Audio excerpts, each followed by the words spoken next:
favourite story about my dad is that he does. We all used to do voices for our pets. Well, cool. Who doesn't do that? Normally, like, don't kill me, don't kill me. Please stop pulling those chicken tendons, I'm afraid. You all used to do voices for your pets. Okay, immediately the story has begun with something ridiculous. Would you agree, Matt? Yep. Did you do, all right, sometimes go, I love you, you're a good dog, but never do you go... But that's your own voice. Yeah, that's your own voice. You don't go, oh, thank you very much. How kind of you to say so. I'm just happy to be on the team.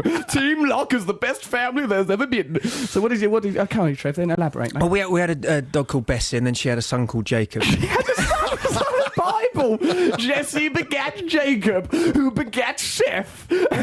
900 years Seth lived.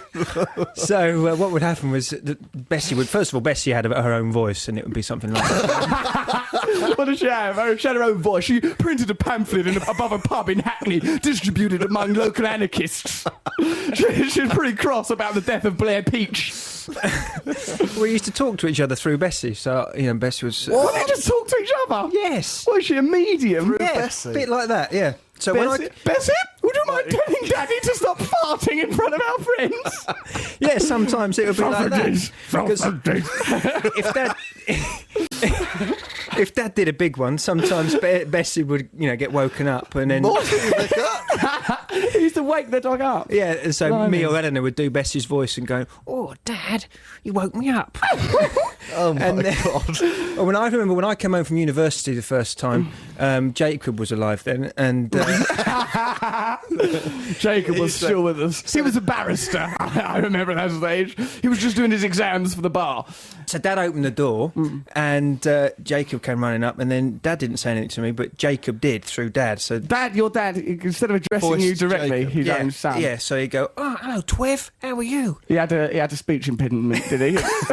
That's how Jacob spoke. Right. Did you all do the same voice? Was there like a roughly? We tried to, yeah. But Dad, Did you have meetings where you really tried to calibrate the voice? Can we just establish what Jacob sounds like? You seem to be doing him like Russ Abbott. You're doing a Brian Blessed thing, and you're doing Malcolm X. Can we all just decide on Jacob's voice? It was an unconscious thing. I think we realised it the first time once when we had some family around, and Bessie used to sit up on her hind legs and beg. I'm surprised there weren't a social worker around, Trev, to be absolutely honest with you, distributing the kids to various Dr. Bernardo outlets. And she used to Bessie went on her hind legs, you say? Like to have a tummy tickle, so she'd go up to people and sit up and beg.